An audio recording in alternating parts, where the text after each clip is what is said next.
Hi అండి, welcome back to our channel Sandhya Telugu vlogs. ఇదైతే Saturday evening routine. Saturday evening 5 to 9 వరకు నేను చేసుకున్న పనులనైతే నేనైతే మీతో షేర్ చేసుకుంటున్నాను. మీరైతే వీడియోని ఎక్కడ స్కిప్ చేయకుండా పూర్తిగా చూసి మీకు నచ్చినట్లయితే ఒక లైక్ అయితే ఇవ్వండి. అలాగే కొత్తగా మన ఛానల్ని ఎవరైనా చూస్తున్నట్టయితే ప్లీజ్ అండి మన ఛానల్ని సబ్స్క్రైబ్ చేసుకొని నన్నైతే సపోర్ట్ చేయండి. ఇంకా వీడియోలోకి వెళ్ళిపోదాం. నేను ఆఫ్టర్నూన్ లంచ్ కంప్లీట్ చేసుకున్న తర్వాత అయితే షాప్కి వెళ్ళి కొన్ని లైనింగ్ క్లాత్స్ అయితే తీసుకొచ్చాను. ఇంటికి వచ్చిన తర్వాత మధ్యాహ్నం అయితే కాసేపు అయితే పడుకున్నాను. ఈవినింగ్ లేచిన తర్వాత అయితే ముందైతే నేను టీ పెట్టుకున్నాను. అదేంటో అర్థం కాదు, ఈవినింగ్ పని స్టార్ట్ చేయాలంటే ఎందుకో టీతోనే స్టార్ట్ చేస్తాను. ఇలా నాలో ఎంతమంది ఉన్నారో నాకైతే కామెంట్ చేయండి ఫ్రెండ్స్.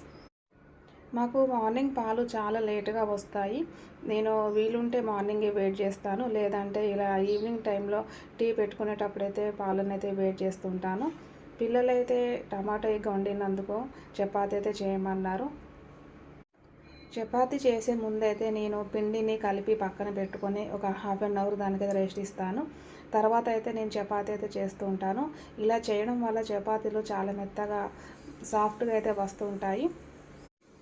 పిండిని మనం అప్పుడే కలిపి అప్పుడే చపాతీలు చేస్తే మాత్రం చపాతీ అయితే చాలా గట్టిగా వస్తుంది. పొడిపిండి చల్లుకుంటూ చపాతీలు చేస్తాం కదా, మనము చపాతీ కాల్చేటప్పుడు పొడిపిండిని మొత్తం అయితే దులుపుకోవాలి. లేదంటే పొడిపిండి మొత్తము కాల్చేటప్పుడైతే మాడిపోయి చపాతీ అయితే మాడు స్మెల్ అయితే వస్తుంది. అందుకని నేనైతే చపాతీ చేసిన తర్వాత పొడిపిండిని మొత్తం అయితే దులుపుకుంటాను.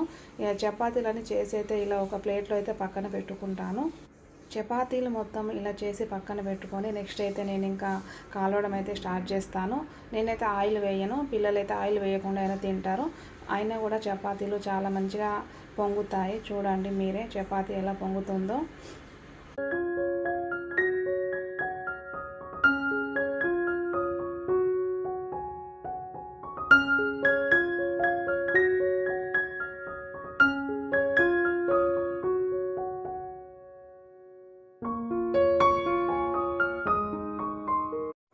చపాతీ అయితే బూరెలాగా పొంగింది. నేను వీడియోలో చపాతీ కాల్చుకుంటూ నేను అదే అంటున్నాను, బూరెలాగా పొంగిందని.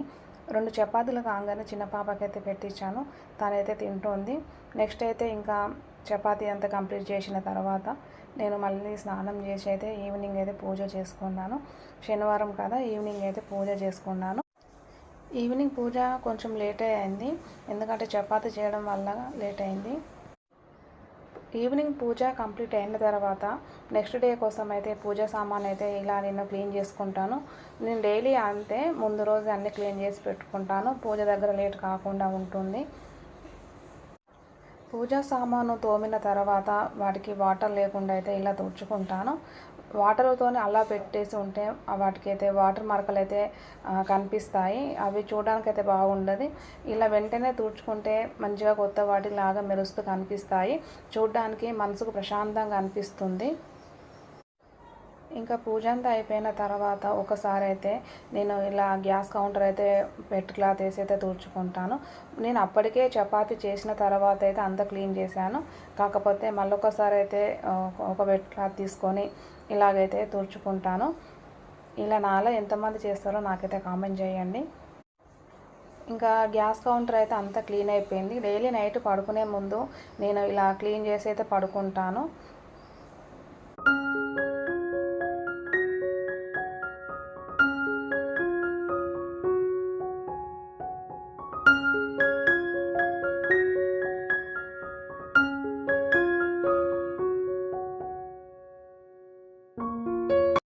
నేను ఈవినింగ్ కిందికి వెళ్ళి మా అపార్ట్మెంట్లో ఉన్న మందార చెట్టుకున్న మొగ్గలు అయితే తెంపుకొచ్చాను నెక్స్ట్ డే మార్నింగ్ పూజ కోసము.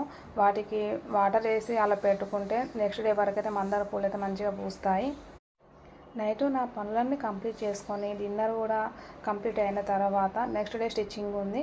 దానికి సంబంధించి అయితే ఒక పాపది లంగకు బాడీని అయితే కట్ చేస్తున్నాను. చిన్న పాప 3 years పాపకి బ్లౌజ్ స్టిచ్చింగ్ చేశాను, దానికి సంబంధించి లంగాని అయితే స్టిచ్ చేయాలి. దాని గురించే బాడీ అయితే ఇలా కట్ చేసుకుంటున్నాను. డైలీ నైట్ పడుకునే ముందే నేను మార్నింగ్ స్టిచ్ చేసేటి ఏమన్నా ఉంటే వాటికి సంబంధించి అన్నీ అయితే ఇలా కట్ చేసి అయితే పెట్టుకుంటాను.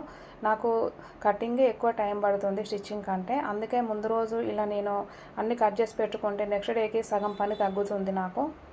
ఈ పాపకైతే 3 ఇయర్స్. నేను ఆల్రెడీ పాపకు 2 ఫ్రాక్స్ అయితే స్టిచ్ చేశాను. ఒక ఫ్రాక్ అయితే పీటర్ పాన్ నెక్ అయితే పెట్టాను. ఇంకొక ఫ్రాక్ అయితే స్టార్ నెక్ పెట్టి అయితే స్టిచ్ చేశాను. ఈ పీటర్ పాన్ నెక్ పెట్టిన ఫ్రాక్ అయితే షార్ట్ వీడియో అప్లోడ్ చేశాను. ఒకసారి ఇంట్రెస్ట్ ఉంటే చూడండి. ఈ స్కర్ట్కు సంబంధించిన బ్లౌజ్ను ఆల్రెడీ నేను స్టిచ్ చేశాను. ఇంకా కటింగ్ అంతా అయిపోయిన తర్వాత అయితే నేను ఇప్పటిదాకా షూట్ చేసిన వీడియోని అయితే ఎడిటింగ్ చేసుకున్నాను. ఎందుకంటే నెక్స్ట్ సండే కదా, సండే ఈవినింగ్ 6 o'clock అయితే నేను వీడియోని అప్లోడ్ చేయాలి. దానికి సంబంధించే నేనైతే వీడియో అయితే ఎడిటింగ్ చేసుకున్నాను నైటు.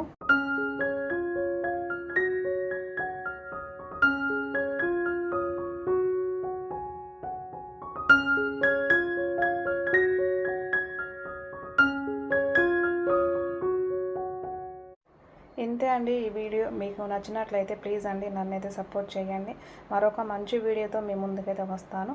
Bye friends, bye.